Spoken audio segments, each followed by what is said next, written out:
From the fiery foundries to the skies of Paris, an impossible dream realized.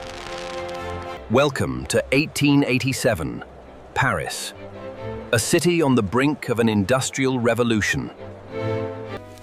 To celebrate the 100th anniversary of the French Revolution, a monumental project was proposed. Meet Gustave Eiffel, the visionary engineer who dared to dream higher than anyone before. These blueprints outline a seemingly impossible structure, a 300-meter iron tower. Many doubted it could be built. Some called it a monstrosity. But the plans were set. Our journey begins not here in the heart of Paris, but far away in the fiery furnaces of the Foundries. Every single piece of this colossal puzzle had to be meticulously calculated. Over 18,000 individual iron parts would be required to bring this blueprint to life. Let's step into the factories and see how the raw materials were born. The story begins deep within the iron mines of eastern France.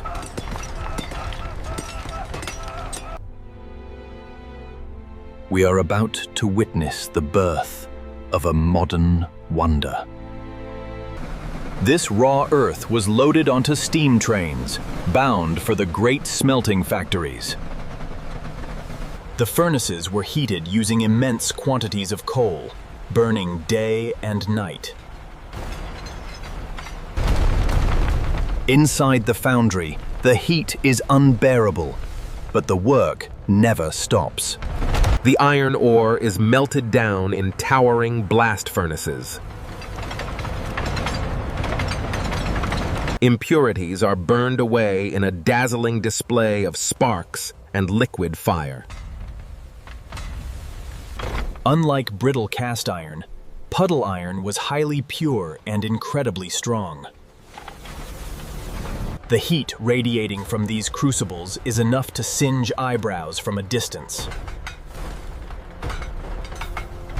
These raw iron blocks are the blank canvas for the engineers.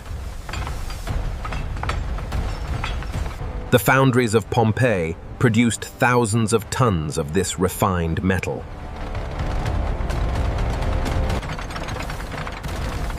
Now begins the meticulous process of rolling and shaping the iron. The ingots are reheated until they are red hot and malleable.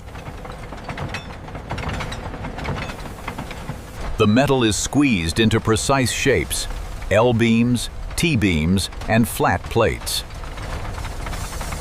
These aren't just blocks of metal. They are precision-engineered components. Each of the 18,000 pieces was manufactured to an exact tolerance of 1/10 of a millimeter. Giant shears cut the cooling iron beams to their precise lengths.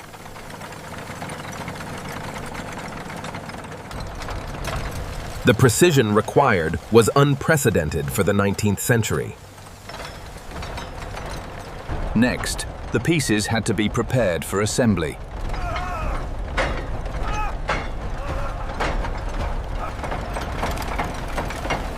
Over 2.5 million rivet holes had to be drilled. Factory workers use early hydraulic drills to punch through the thick iron. Every hole had to align perfectly with its corresponding piece. If a hole was off by even a fraction, the pieces wouldn't fit on the construction site. Engineers constantly check the pieces against the master blueprints.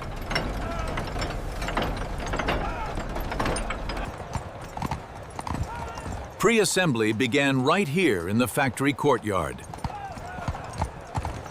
Sections of the tower were temporarily bolted together to ensure a perfect fit.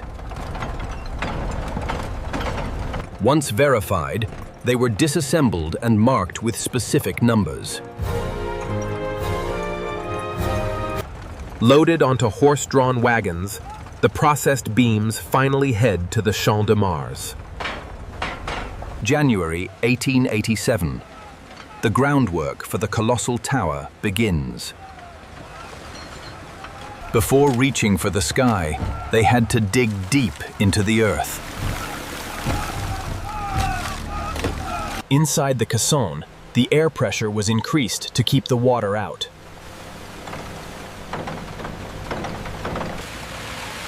Workers shoveled mud and gravel day and night to reach solid bedrock. Once bedrock was reached, the caissons were filled entirely with concrete. Above ground, vast quantities of cement were being mixed. Each block had to support thousands of tons of iron without sinking.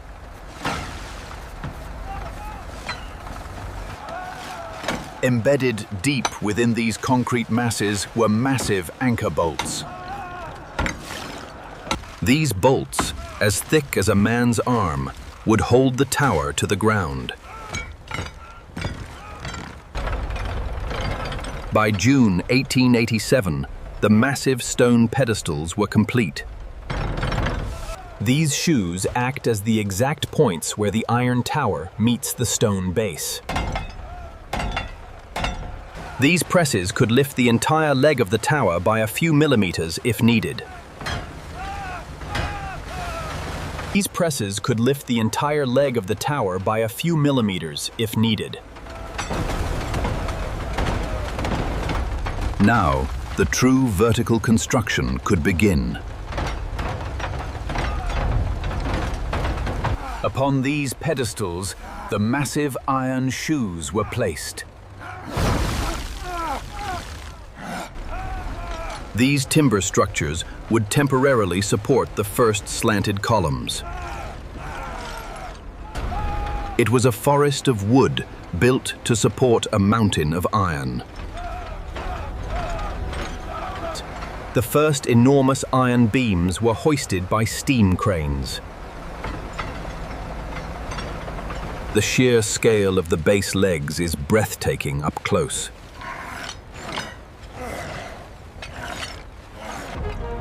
Without the wooden scaffolds, the inward-leaning legs would collapse.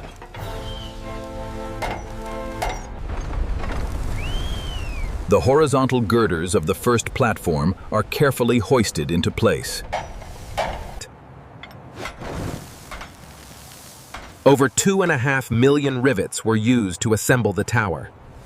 First, a rivet is heated in a portable forge until it is glowing white hot. The heater uses tongs to throw the scorching rivet to the catcher. The rivet is pushed through the aligned holes of the iron beams.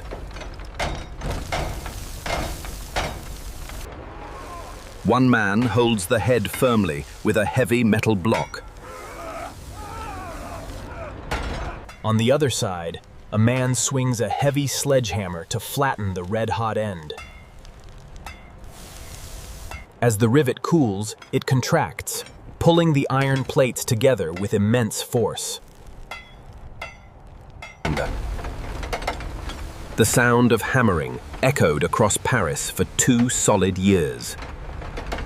These cranes climbed the very elevator tracks they were helping to build.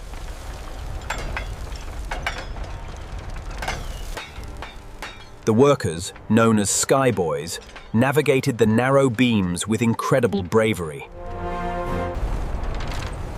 As the tower nears its 300-meter peak, quality control is paramount. Every single joint, every rivet, is visually checked for integrity. Surveyors use plumb bobs and theodolites to ensure absolute vertical alignment. Meanwhile, the massive Otis and Rue Combaluzier elevators are installed. These hydraulic marvels will carry thousands of visitors to the top. The massive cables are inspected for any sign of fraying. The tower is finally complete, a triumph of engineering and human will. March 31, 1889. The Eiffel Tower is officially inaugurated. Standing at 312 meters, it is the tallest man-made structure in the world. From the fiery Foundries to the skies of Paris, an impossible dream realized. A marvel of the modern industrial age that would define a city forever. Thank you for joining this journey. Subscribe for more incredible industrial histories.